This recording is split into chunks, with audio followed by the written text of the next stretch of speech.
हम रघुवंश में रघु एवं कौत्स का प्रसंग पढ़ रहे थे। कौत्स रघु के पास आते हैं गुरु दक्षिणा प्राप्त करने की कामना से, और आकर देखते हैं रघु के अर्घ्य पात्रों को देखते हैं जो मिट्टी के बने हुए हैं, और उन्हें पता चल जाता है, वो अनुमान लगा लेते हैं कि रघु अपना सर्वस्व दान कर चुके हैं। अब रघु अतिथि को यथोचित सम्मान देकर उनकी पूजा उपासना करने के बाद में उनसे कुशल प्रश्न करते हैं। केवल उन्हीं की या उनके गुरु की कुशलता नहीं पूछते, बल्कि आश्रम के पेड़ पौधे पशु पक्षी सबकी कुशलता पूछते हैं। इसी क्रम में वे अगला प्रश्न करते हैं, अपि प्रसन्नेन महर्षिणा त्वं सम्यग् विनीय अनुमतो गृहाय कालो ह्ययं संक्रमितुं द्वितीयं सर्वोपकारक्षमम् आश्रमं ते।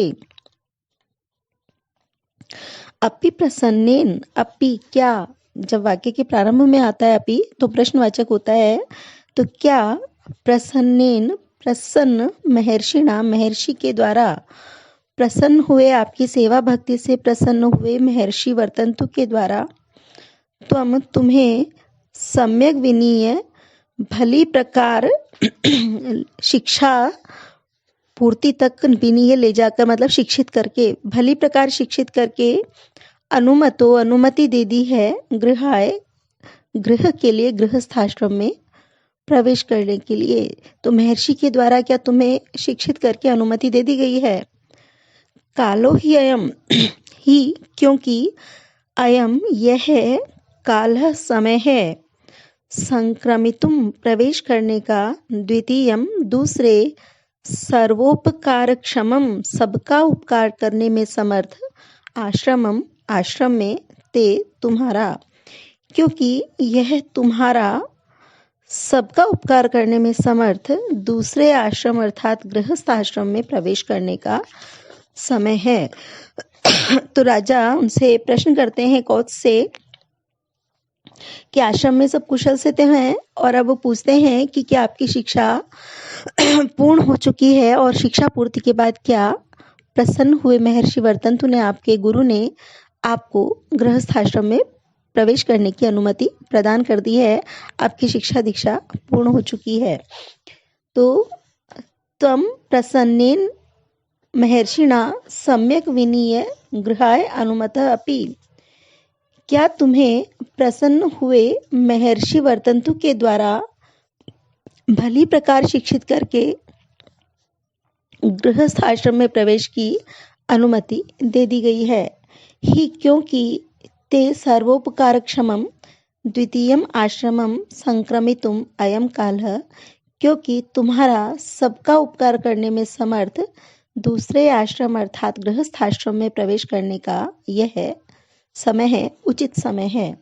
तो पूछते हैं कि आपकी शिक्षा दीक्षा पूर्ण हो चुकी होगी और आपकी सेवा भक्ति से प्रसन्न महर्षि ने आपको अनुमति तो दे ही दी होगी घर जाने के लिए, गृहस्थ आश्रम में प्रवेश करने के लिए, क्योंकि आपकी जो अवस्था है उससे ये उचित समय है कि आप गृहस्थ आश्रम में प्रवेश करें। ब्रह्मचर्य आश्रम आपका पूरा हो जाना चाहिए। तो दूसरा आश्रम से मतलब है कि 4 आश्रम बताए गए हैं। भारतीय संस्कृति की बहुत बड़ी विशेषता है कि जीवन के 4 उद्देश्य मानकर, 4 पुरुषार्थ मानकर, उन चारों को सम्यक रीति से अर्जित करने के लिए जीवन काल को 4 भागों में विभाजित किया गया है। मनुष्य की आयु 100 वर्ष मानते हुए 25-25 वर्ष के 4 भागों में विभाजित कर दिया गया है। उसमें पहला आश्रम ब्रह्मचर्य आश्रम है जो शिक्षा दीक्षा प्राप्त करने के लिए है, और दूसरा आश्रम गृहस्थ आश्रम है, तीसरा वानप्रस्थ और चौथा संन्यास। तो वानप्रस्थ में व्यक्ति सांसारिक मोह माया से मुक्त होकर वन की ओर प्रस्थान करता है, और यदि किसी कारण से उसको घर में भी रहना पड़े तो भी वो माया मोह त्याग देता है।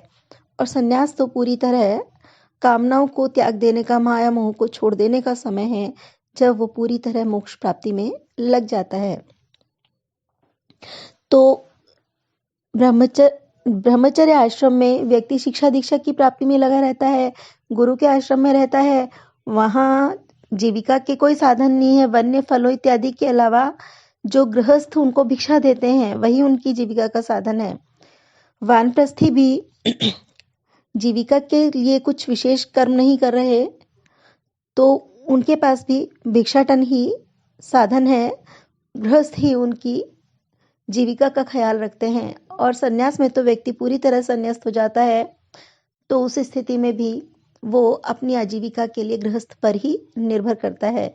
तो गृहस्थ आश्रम एक ऐसा आश्रम है जो अन्य तीनों आश्रम के व्यक्तियों का उपकार करने में समर्थ है, उन्हें आजीविका प्रदान करता है। इसीलिए उसे सर्वश्रेष्ठ आश्रम भी कहा गया है और वो सबका उपकार करने में समर्थ है, सबको वो संरक्षण प्रदान करता है। तो इसलिए वो कहते हैं कि अब आपके 25 वर्ष पूरे हो गए लग रहे हैं और आपकी शिक्षा भी पूरी हो जानी चाहिए, तो निश्चय ही वर्तंतु ऋषि ने आपको गृहस्थ आश्रम में प्रवेश करने की अनुमति दे दी होगी। अब आगे वो कहते हैं, कुशल प्रश्न के बाद वो पूछते हैं, तवार हतो नाभिगमेन तृप्तम मनो नियोग क्रियोत्सुकम में अप्याज्ञया शासितुरात्मना वा प्राप्तोऽसि संभावयितुं वनान् मां तवार्हतः तव तुम अर्हतः पूज्य।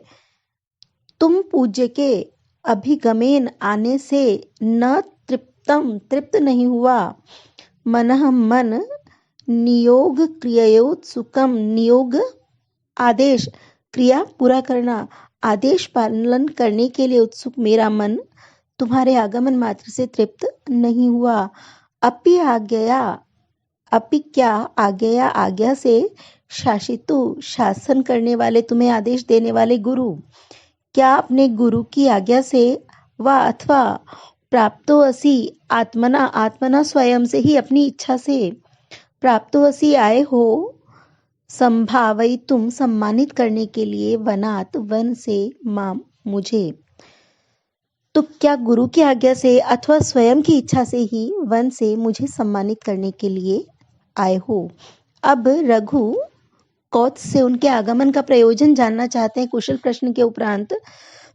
तो कहते हैं कि आप जैसे पूज्य व्यक्ति के दर्शन से मैं कृतार्थ तो हुआ, लेकिन केवल दर्शन मात्र से ही मैं संतुष्ट नहीं हूँ। मैं चाहता हूँ कि आप मुझे कोई आदेश दें जिसको मैं पूरा करके धन्य हो सकूं।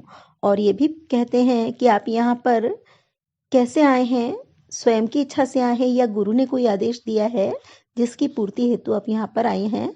तात्पर्य है कि वो पूछता है कि आपका प्रयोजन क्या है, आप किस कामना से यहाँ पर आए हैं। अर्हतः तव अभिगमेन में मन न तृप्तम, पूज्य आपके आगमन से मेरा मन तृप्त नहीं हुआ, किंतु नियोग क्रिया उत्सुकम, किंतु मेरा मन आपकी आज्ञा पालन के लिए उत्सुक है। शासितु आज्ञया अपि आत्मना वा, क्या अपने गुरु की आज्ञा से अथवा स्वयं की इच्छा से ही माम संभावयितुम वनात् प्राप्तोऽसि, मुझे सम्मानित करने के लिए वन से यहाँ आए हो।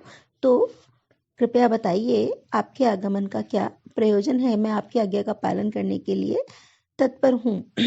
तो ये रघुवंशियों की कुल परंपरा है, उनकी महानता है।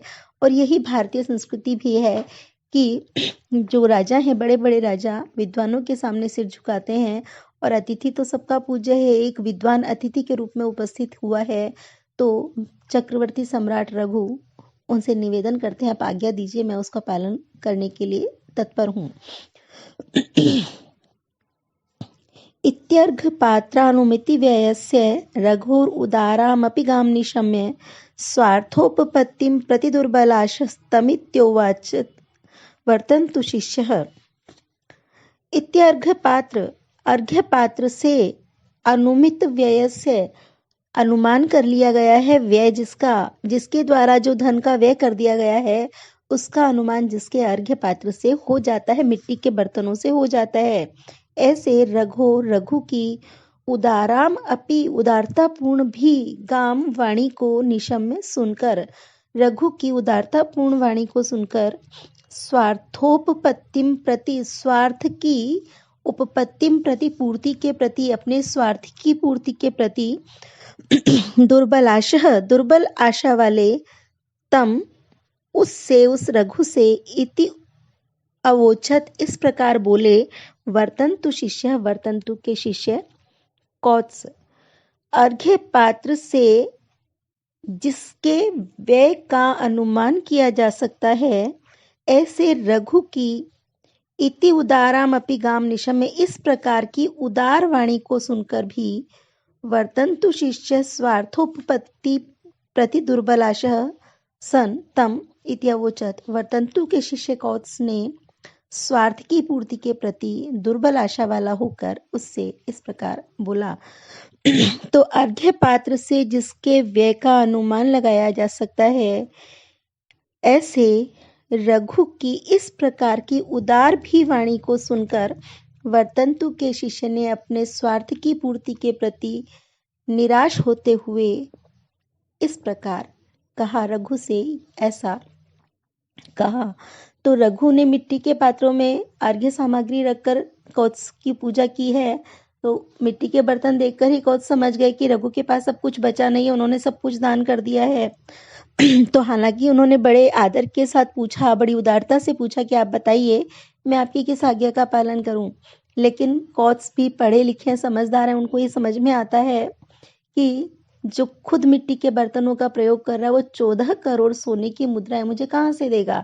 जो अपना सब कुछ दान कर चुका है उसके पास 14 करोड़ सोने की मुद्राएं कहाँ से आएंगी। पर राजा ने पूछा है इसलिए उनको उत्तर दे रहे हैं।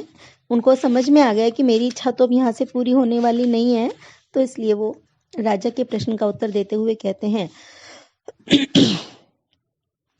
सर्वत्र नो वार्तमवेहि राजन नाथे कुतस्त्वयशुभं प्रजानां सूर्ये तपति आवरणाय दृष्टेः कल्पेतु लोकस्य कथम तमिस्रा। सर्वत्र नो, सर्वत्र सब प्रकार से, जहाँ जहाँ जिस विषय में आपने पूछा है सब प्रकार से, नो हमारी वार्तम कुशलता को, अवेही जानो, राजन ही राजन, हे राजन सब विषयों में हमारी कुशलता जानो। मेरे गुरु भी कुशल हैं, आश्रमवासी सारे लोग कुशल हैं, पेड़ पौधे सुरक्षित हैं, वन्य पशु, आश्रम के पशु पक्षी सुरक्षित हैं, कोई उपद्रव नहीं है, किसी प्रकार का हमें कष्ट नहीं है। तो सब कुछ कुशल समझो।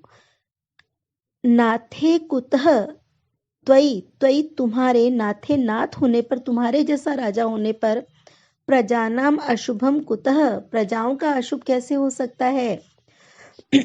सूर्य तपति आवरणाय दृष्टे, सूर्य, सूर्य के तपति तपता हुआ होने पर, आवरणाय ढकने के लिए, दृष्टे दृष्टि को, कल्पित समर्थ हो सकता है, लोकस्य लोक की, संसार की, कथम कैसे, तमिस्रा अंधकार, सूर्य के तपता हुआ होने पर अंधकार लोक की दृष्टि को आवृत करने के लिए, ढकने के लिए कैसे समर्थ हो सकता है।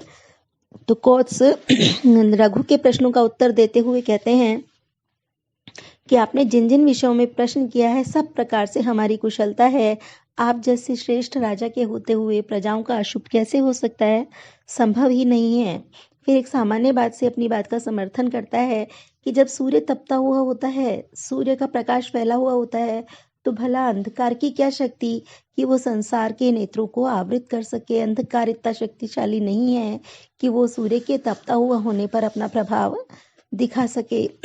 तो कोई भी उपद्रव, कोई भी कष्ट, कोई भी परेशानी आपके राजा होते हुए प्रजाजनों के समीप नहीं आ सकती। तो ये आपका प्रभाव है। आपके राज्य में हम पूरी तरह कुशल हैं, आप बहुत अच्छा शासन कर रहे हैं और आपके सुंदर शासन में हमें कहीं कोई कष्ट नहीं है। तो राजन सर्वत्र नह वार्तम अवेही, हे राजन सब प्रकार से हमारी कुशलता जानिए।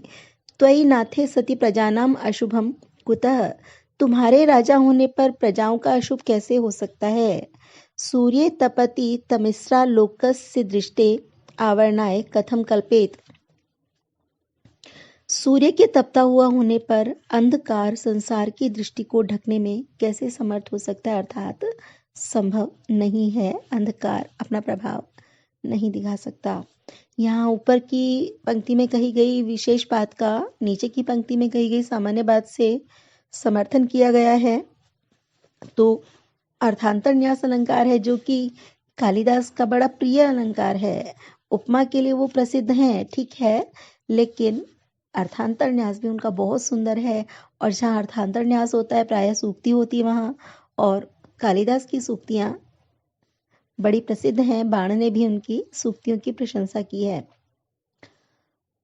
फिर वो प्रशंसा करते हैं रघु की। कोत्स कहते हैं, भक्ति प्रतीक्षेषु कुलोचिताते पूर्वान् महाभाग तयातिशेषे व्यतीत कालस्य त्वहम अभ्युपेतस्त्वामर्थि भावादिति में विषाद। भक्ति प्रतीक्षेषु, प्रतीक्षेषु पूजनियों के प्रति, पूज्यों के प्रति, भक्ति कुलोचिता कुल के अनुरूप है, ते तुम्हारी, पूर्वान पूर्वजों से भी, महाभाग हे महानुभाव, हे महाभाग रघु, तया उस भक्ति के द्वारा अतिशेषे तुम आगे बढ़ गए हो, अतिक्रमण कर दिया है। व्यतीत कालह, समय व्यतीत हो जाने पर, देरी से, अहम मैं, अभ्युपेतः पहुंचा हूं, तुम्हारे पास आया हूं, अर्थीभावात याचक के रूप में कामना लेकर, इति में विषाद है, मुझे ये दुख है। तो प्रतीक्षेषु ते भक्ति कुलोचिता, पूजनियों के प्रति तुम्हारी भक्ति कुल के अनुरूप है। महाभाग तया पूर्वान अतिशेषे, और हे महानुभाव, तुम उस भक्ति के द्वारा अपने पूर्वजों से भी आगे निकल गए हो। पूर्वज पूज्यों के प्रति जितनी भक्ति रखते थे तुम्हारे, तुम तो उनसे भी ज्यादा भक्ति रखते हो। तो किंतु अहम व्यतीत कालः अर्थीभावात् त्वाम अभ्युपेतः इति में विषादः, मैं समय व्यतीत हो जाने के बाद याचक भाव से तुम्हारे पास आया हूँ, यह मुझे दुख है। मैं ही कुछ विलंब से आया हूँ। तुम तो पूज्यों के प्रति बहुत भक्ति रखते हो, और ये तुम्हारी कुल परंपरा है, और तुम तो अपने पूर्वजों से भी आगे हो ये भक्ति रखने में, तो तुम अवश्य ही मेरी इच्छा पूरी करते, पर कमी मुझ में ही रह गई। मैं थोड़ा देर से आया हूँ और इस बात का मुझे दुख है। शरीर मात्रेण नरेंद्र तिष्ठन् आभासी तीर्थ प्रतिपादितर्धि आरण्यकोपात फल प्रसूदि स्तंभे निवार इवावशिष्टः।